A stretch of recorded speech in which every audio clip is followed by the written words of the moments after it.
तुम्ही पाहत आहात MCN न्यूज मराठी।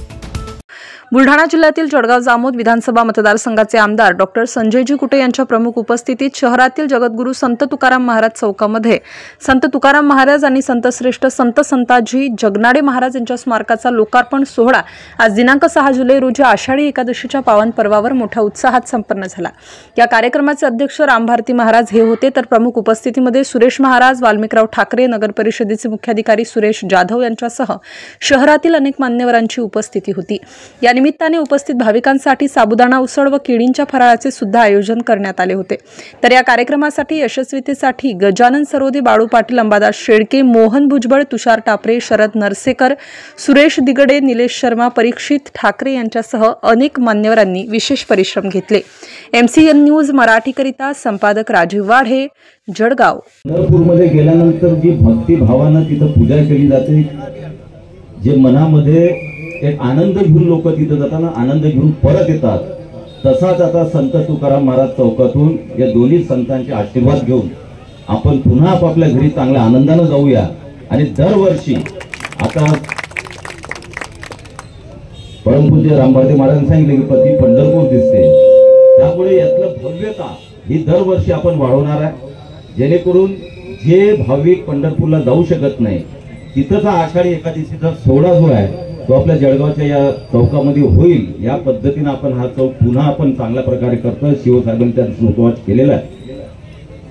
पण मला एक सांगावंसं वाटतं की श्री संत जगनाडे महाराज, संताजी जगनाडे महाराज यांना सोबत दोघांचं स्मारक आपण केलं, ते तेली समाजाचं आराध्य दैवत आहे म्हणून नाही, किंवा तेली समाजांनी ते स्वतःचं आराध्य दैवत समजू नये।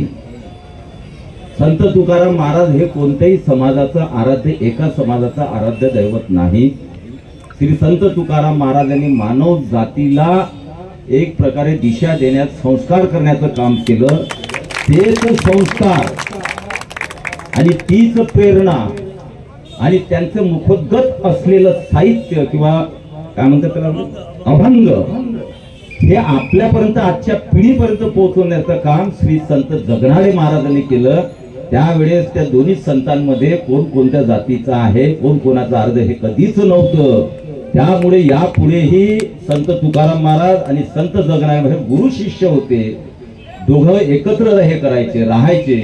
आणि तुकाराम महाराज आज कळायला लागले ते श्री संत जगनाडे महाराजांमुळे, नाहीतर संत जगनाडे महाराज नसते तर संत तुकाराम महाराज समाजासमोर आले नसते।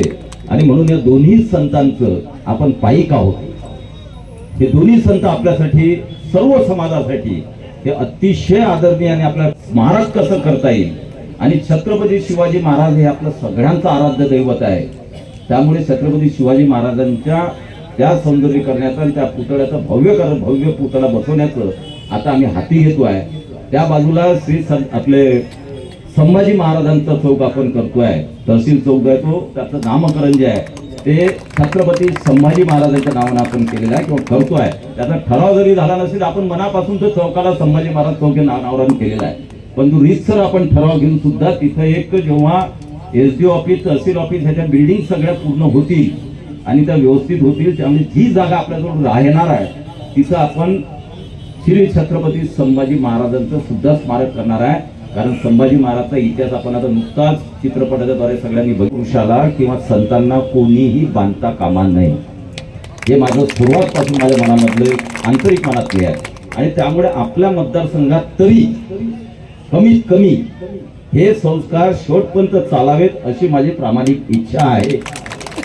आणि म्हणून आपल्या मतदारसंघात बघा आपण की संत सखाराम महाराज असतील, संत गुलाबबाबा असतील, शंकरगिरी महाराज असतील, महासिद्ध महाराज असतील, लावजी सिद्ध महाराज असतील, एखादं नाव सुटू शकते ना, त्याच्यामुळे अजून पुन्हा काही विवाद तयार करू नका। महासिद्ध महाराज असतील, अजून कोणत्याच महाराज खूप आहेत। संत गजानन महाराज आपले सर्वात म्हणजे महाराष्ट्रामध्ये आणि देशामध्ये श्री संत गजानन महाराज, इतके महाराज आपल्या, सुप महाराज, अजून कुठले असतील तर तुम्ही सांगा, अजून खूप आहेत। साध्या भरतुरी महाराज आहेत, संत सोनाजी महाराज आहेत। म्हणजे हा एक संतांची परंपरा असलेला मतदारसंघ आहे। त्यामुळे या संत परंपरेला कुठेही गालबोट लागता कामा नये. हे सर्व संत, आपण आता संत सोनाजी महाराजांच्या यात्रेत जातो, आपण सकाळचा गजर आणि सोहळा होत असतो. मगाशी महाराजांनी सांगितलं की आज इथे प्रति पंढरपूरचं स्वरूप आलेलं आहे. तर मला असं एक फार छोटे एक अटॅचमेंट जाणवते की माझं जन्म आणि शिक्षण जिथं झालं पिंपरी चिंचवडला झालं. तर देहूसुद्धा तिथून जवळ आहे, आळंदीसुद्धा तिथून जवळ आहे. त्यामुळे ह्या दोनही ज्या गंगा भक्तांच्या जिथून निघतात तो सगळा सागर फार जवळून आम्हाला पाहायला मिळाला.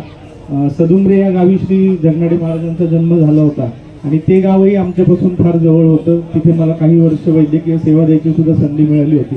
आणि त्यामुळे ह्या तीनही व्यक्तींशी संतजनाशी असलेला स्वाभाविक परिचय आणि त्यामुळे आज मला सुद्धा या कार्यक्रमाला आल्यावर घरी आल्यासारखं वाटलं. जसं सर्व भक्तांना आज पंढरपूरला गेल्यावर त्यांच्या घरी त्यांच्या वडिलांकडे विठुरायाकडे गेल्यावर वाटतं तसं वाटलं. आज या ठिकाणी आपण सगळे उपस्थित झालात. आपल्या सर्वांच्या आशीर्वादाने असा चौक आणि इथे खूप जणांची आणखी काही थोड्या गोष्टी करायची मागणी आहे आणि ती सुद्धा निश्चितच आमदार महोदय पुढील टप्प्यामध्ये आपल्या सर्वांना पूर्ण करतील अशी एक आशा व्यक्त करतो. आणि या कार्यक्रमाचं प्रास्ताविक